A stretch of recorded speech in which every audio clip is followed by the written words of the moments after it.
How are you today? Good, me too, me too. It's really good to be back.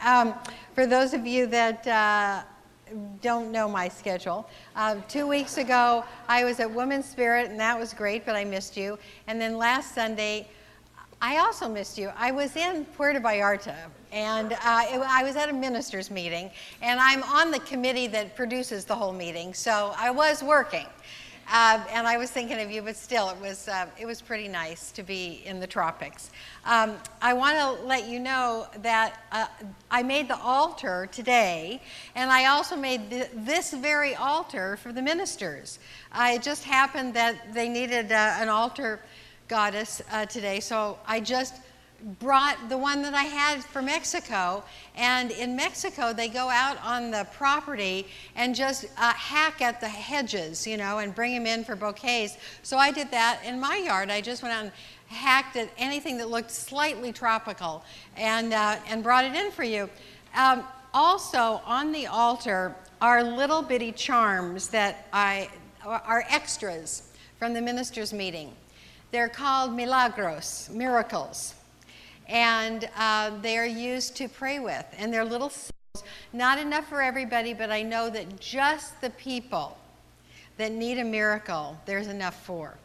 So at the end of the service, you are more than welcome to go up. And as with any symbol, it means whatever you say it means. That's it. So you can take one and use it in your prayer work. So welcome.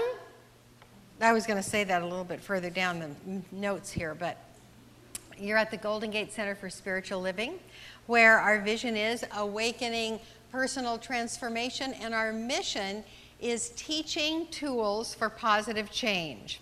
We are moving through this wonderful book about happiness, the Happiness Project, and it's October. Can you stand it? It's October already. We're in the last quarter of 2015. And this chapter is about mindfulness. So the theme for this whole month is Mind Your Mind. Watch it, watch that mind. It can just, you know, kind of work mischief in your life or miracles. And so every month we also have a goal. Well, we have 2 goals this month because it's so important. And the goals are pay attention and increase awareness. Now, all 3 of those admonitions are about the same meaning in my mind. Mind your mind, pay attention, and increase awareness. So what we're going to do is we're going to watch our mind and the thoughts that we think this month. And for any of you that are here for the first time or kind of new to this tradition, you can change your mind. You actually can change your mind about how you see life and what you believe life is about. And in fact, that is the only way in our wisdom tradition that your experience of life will change. Because it is done unto you as you believe. And it's done unto us as we believe generally, but very specifically, it is done unto you as you believe. And that is one of the great hallmarks of our entire philosophy. Because what we believe is that there's no reality out there. You know, when you think about, well, you know, you have to, there are miracles, but you really have to concentrate on what's real. Well, what's real is what's real to you. Because everybody's reality out there is quite different. If you sit and talk to people and you realize that, wow, this person has a way different view of life than I do. And guess what? Because they have a way different view of life, they have a way different experience of life. So there's no reality out there. The only reality is in here. And what the reality is in here looks a lot like what we see. And what's more is what it feels like in here. What life feels like in here is pretty much what you get more and more and more of. I mean, it really stands to reason, and it's much easier to see this in someone else. But if you notice somebody else saying, oh gosh, you know, I don't feel well, and the stock market and the weather and, you know, the kids and all of that, you know they're not going to be having a great time in life. God cannot cram a happy life into a sad person. It can't be done. So the reality in here, both the thoughts and the feelings, are what's really important in your experience of life. And this realization is part of awakening personal transformation. That's what it's about. Change your thinking, change your life is what the vision is, or what we want to have happen for people. That you have a personal transformative awakening to what life really can be.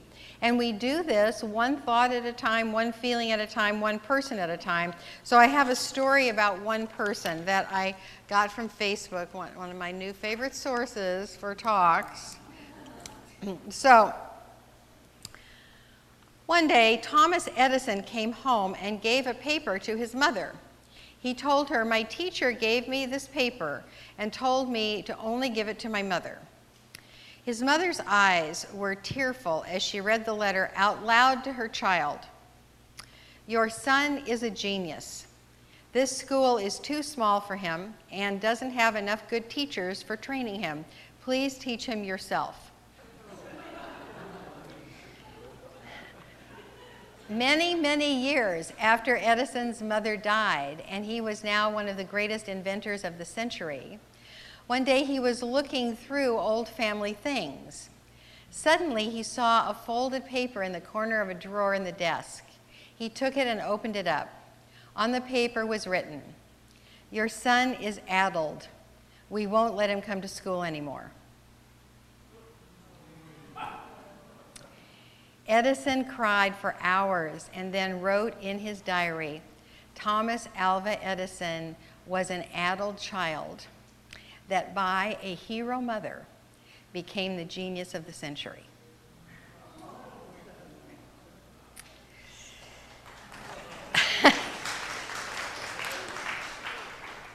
So that is an example of a tool for positive change.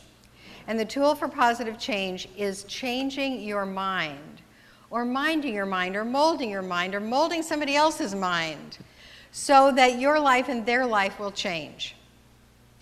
So the title of the talk today is "Love Those True Rules." And it comes from a piece in this book where our author writes, this is the chapter on minding your mind. She says, "Part of the challenge of mindfulness was to keep myself from falling into mechanical thoughts and actions. Instead of walking through life on autopilot, I wanted to question the assumptions I made without noticing." Now, the assumptions that we make without noticing, in parentheses, are those subconscious beliefs that run us. We just, if somebody says, "By the way, do you happen to believe that, most people are dishonest?" And you go, well, yeah. Like, this is the first time I thought of it, but now that I'm thinking of it, yeah. That is autopilot. That's the assumption that goes by without noticing. So she goes on to say, "I had my own idiosyncratic collection of principles, which I called true rules for making decisions and setting priorities." So I'll read you some of these. They're not what I would call true rules. They're like priorities and suggestions to herself. "My children are the most important priority. Get some exercise every day. Jamie is that's her husband, my top priority in matters big or small.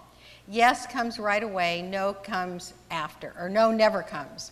Get some work done every day. Whenever possible, choose vegetables." And it goes on like that. Kind of some lovely suggestions to herself.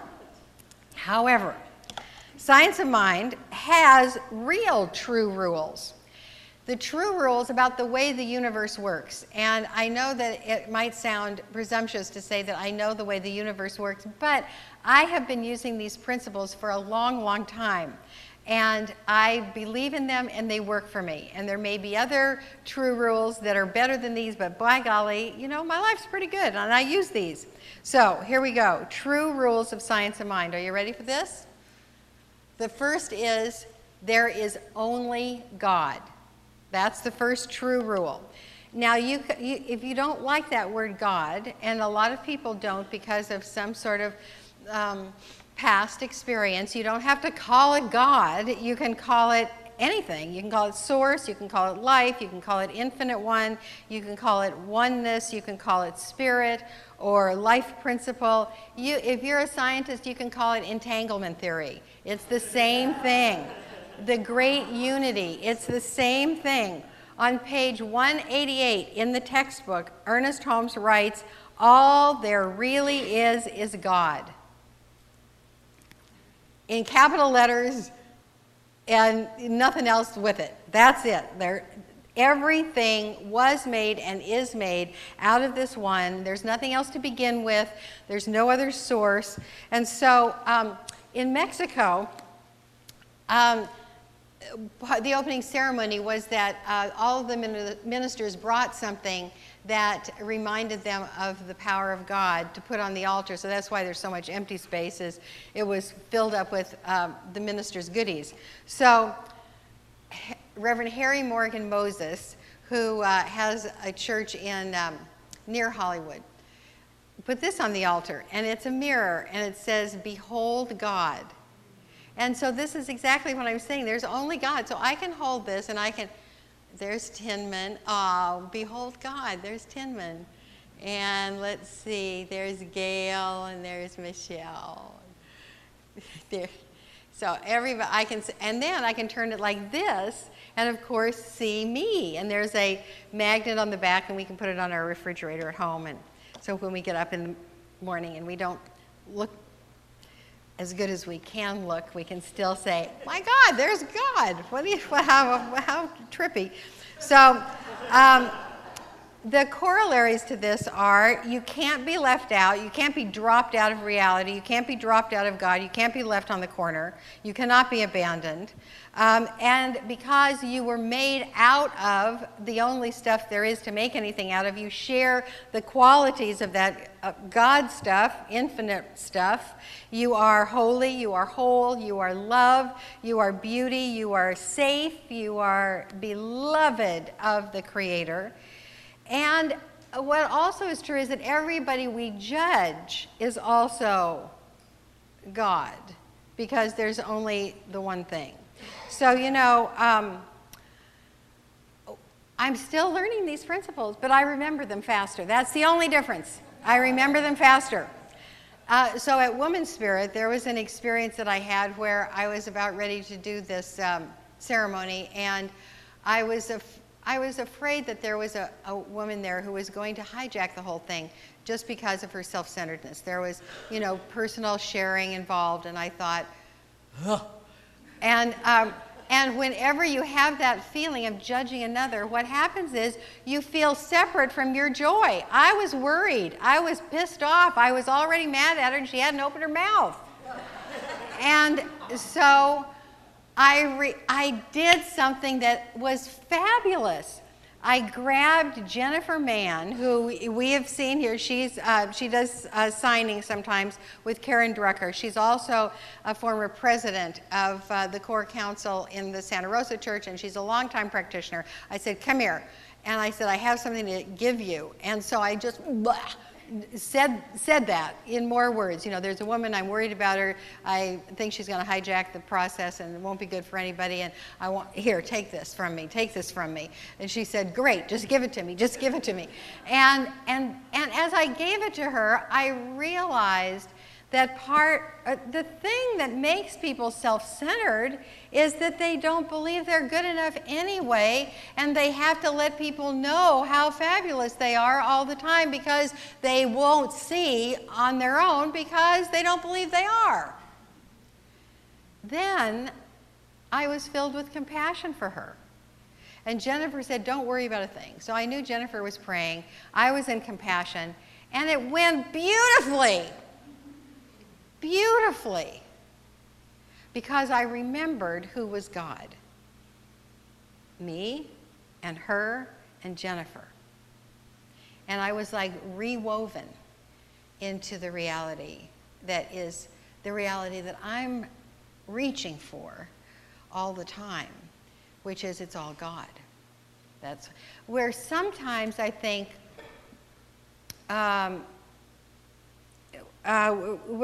we're entranced by form, because it looks like I'm separate from you, and you have different color hair than me, and all of that. It feels like there's differences. It feels like there's separation. And I think that an awful lot of this earthly life is moving past what looks like physical differences that symbolize bigger and bigger and bigger differences, and just realize that that is, you know, the shape of that cookie. When you have cookie dough, you can make a whole bunch of different shapes of cookies, and it's still the same cookie. That's the same with us. We're the same cookie. We're all God's cookies.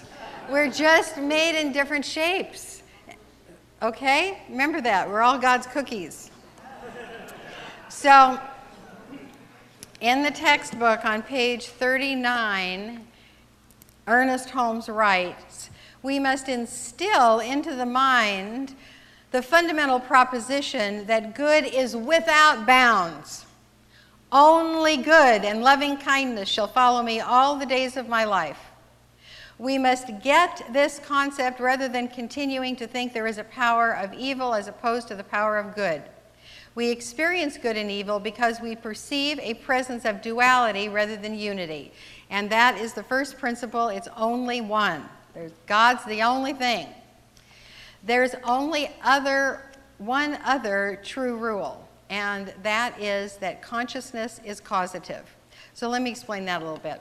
So consciousness is the contents of our mind, both the ideas that we can get at and the ideas that are subconscious that we can't get at. The consciousness is the beliefs, assumptions, fears, expectations, thoughts about reality that cause us to see the way we see the world and conceive of it.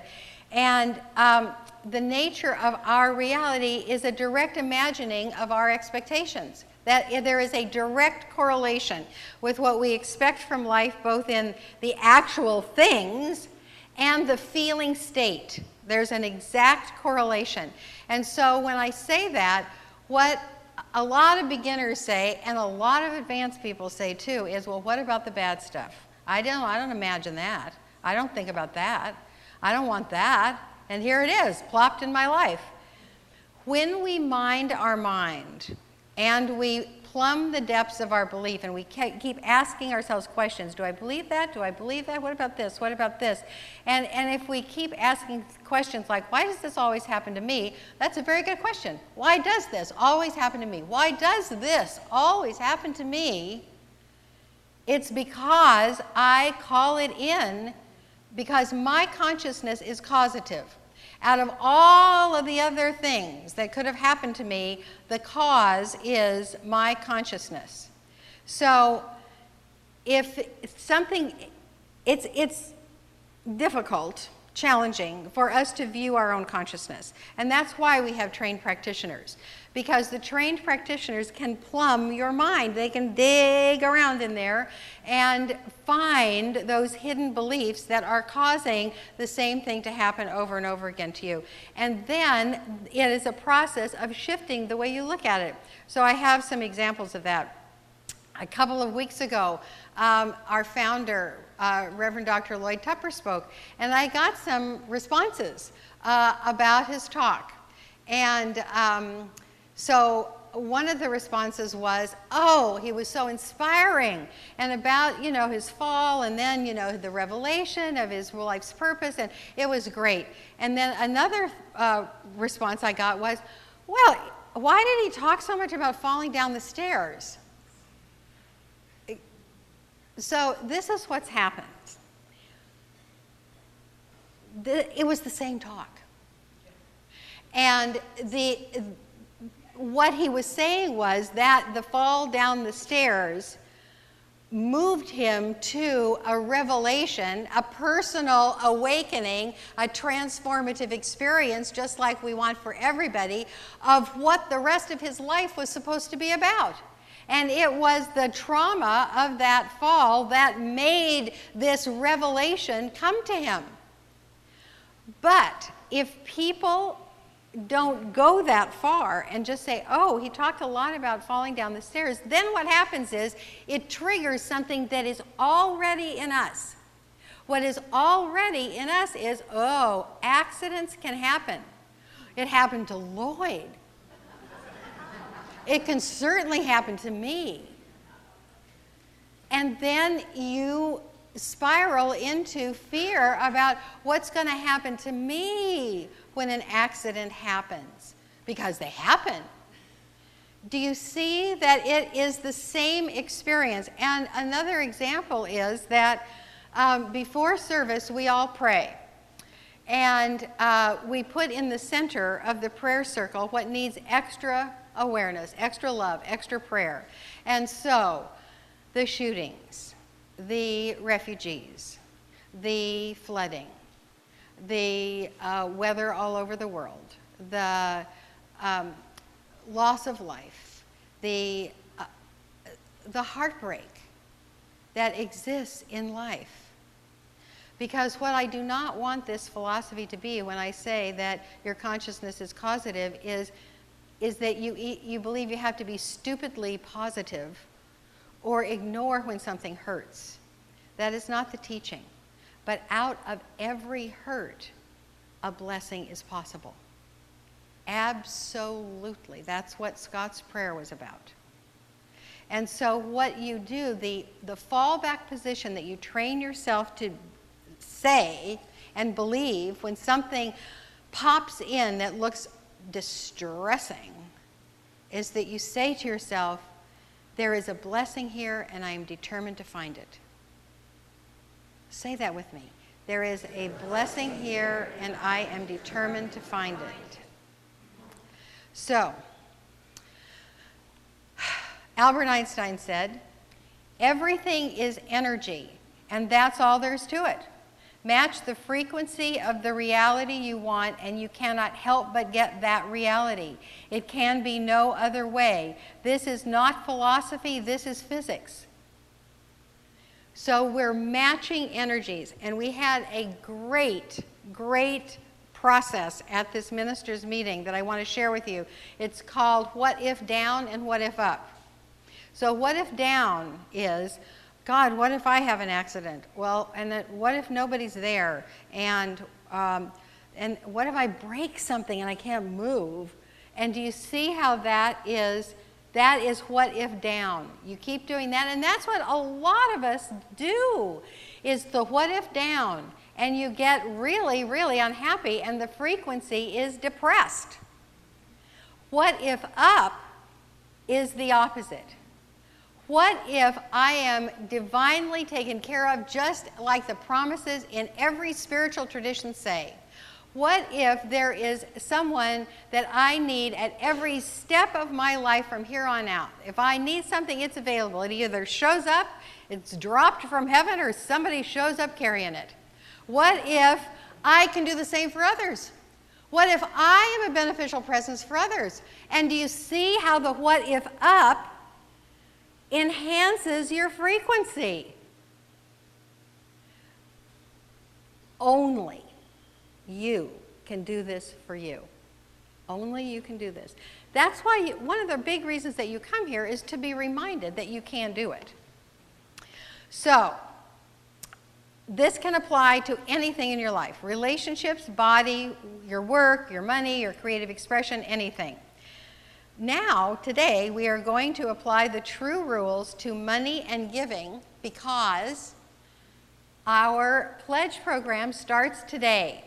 And it's called Joyful Living, Joyful Giving. So let me tell you about the what ifs, what if down and what if ups for me.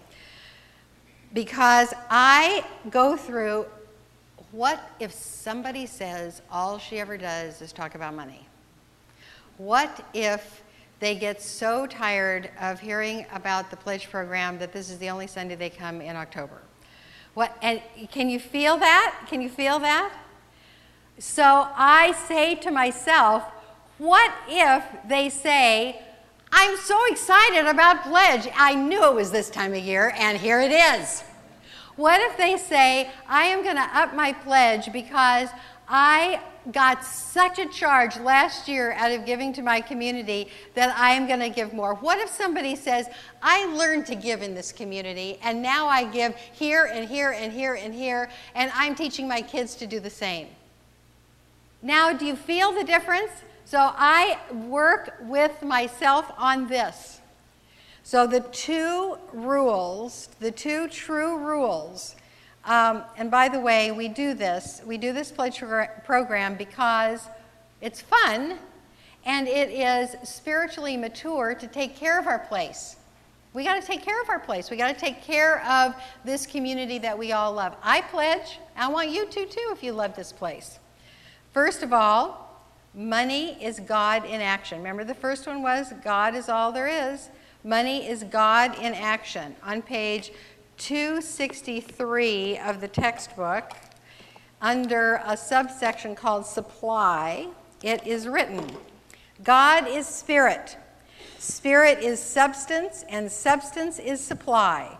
This is the keynote to a realization of the more abundant life, to the demonstration of success in financial matters. It is right that we should be successful, for otherwise the spirit is not expressed.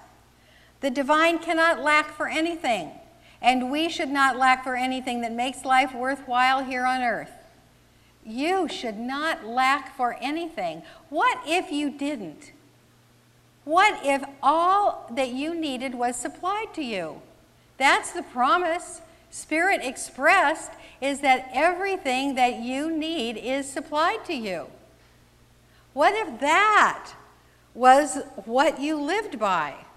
So that the experience of money, the frequency of abundance and sufficiency and prosperity followed you, and it just was there with you when you woke up and when you went to sleep, and that the experience of the divine was all about prosperous living, and that there you are, a prosperous being in a sea of divine prosperity, because that is the truth. In God's world, there is no lack. There is no lack of energy. There's no lack of love. There's no lack of anything. It is given in infinite amounts. And as we accept that, and if we say, what if that's true for me? Then we experience it.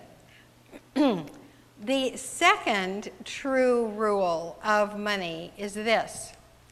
Money is attracted to openness. So let me talk about that. When if you have 25 cents in your little mitt and you are not going to let it go for anything, you cannot get any more. It is this position that lets you accept.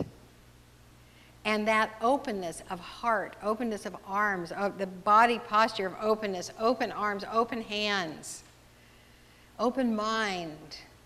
This is what money is attracted to. This is money in action. It's not in action when it's in your little mitt. So one aspect of openness that money is attracted to is motion. It has to move. The worth of money we have in circulation is much more than the gold we have to back it up. Do you know that? The gold that we have to back up the money that is supposedly the worth of the money isn't nearly the money that we have in circulation. Money is an agreement, period, end of story. We all, as much as we have kerfuffles with each other, we agree on the value of money because we've got economies the world over that use this pretend stuff. And they all agree on it. So the trick is to move it. Money is attracted to openness in the way of generosity. So what I think about generosity, it's not completely either or, but it's pretty much either or. Either you really like to give and to tip and to share and to, somebody compliments something and you take it off and give it to them and, that kind of thing, or you keep your hand closed. Now sometimes it is It's not quite so cut and dried. You're generous in some parts of your life with some people and not with other people. But notice the frequency. Notice the frequency that you feel when you're generous with maybe your kids or with your mate or with somebody that you love. Notice the frequency in you as you are generous, and then notice the frequency when you go like that. Like that. It was really great with pesos because, that's really pretend money is pesos. So you go, they said that 100 pesos was about how much it cost to go from the hotel to the airport. So you get in a cab and you say 100 pesos to the airport? Oh, okay, 150? And they're like, sí, señora. So it was nice to surprise people like that. And sometimes, I didn't haggle at all. They say $20, here it's worth $20 to me. Take another couple. It was fun to do that. So the frequency that you want to live in is generous. Money is attracted to openness through love. Loving your money, loving paying your bills, loving circulating your money.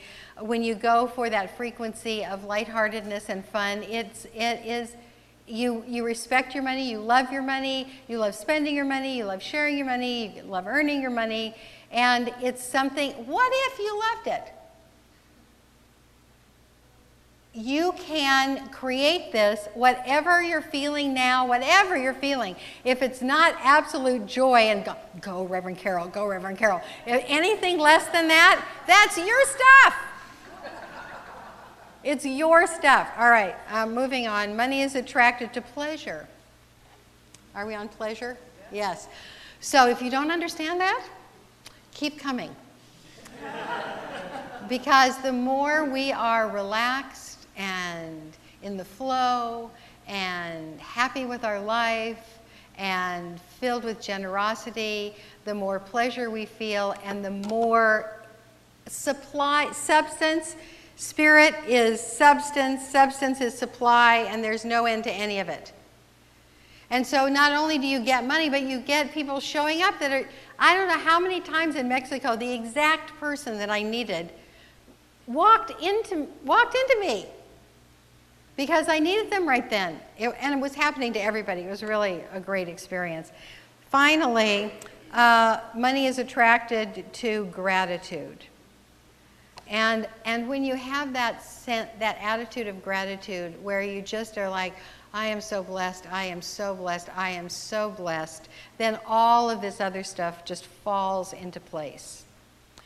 So let's look at the spiritual principles that are the tools for positive change that will help you transform your life that I talked about today. These are the basic ones right here. There is only God, and consciousness is causative. These are the spiritual principles that I talked about, that I gave examples about, that only you can work. My suggestion is that you put these on stickies and stick them everywhere to remind you. God is all there is, and consciousness is causative. If you integrate these spiritual principles, they will pop up for you when you need them. And when you need them is when there is a challenge in your life. Not just when things are going good. When things are going good, you can say, fine, yes, behold God. It's all God, everything. And then when it's hard to hold this up to something that is difficult, but if you're in the habit of it, it's there for you. So, going deeper is this. My true rule is I can't wait to give. That's the advanced teaching. Because when we give, we are replicating the nature of spirit. And don't you imagine when God gives, it's like, here you go, babies, take this. Oh, come on, it's right here. Take it, take it, take it. Here, it's being slathered all over you. Just take it. All these blessings, here, here, here. That's how God gives. And when we replicate that joy in giving, I can't wait to give. I can't wait. Then God knows itself as us, and the blessings never, never end. That is what I want for each and every one of you from now on. Thank you.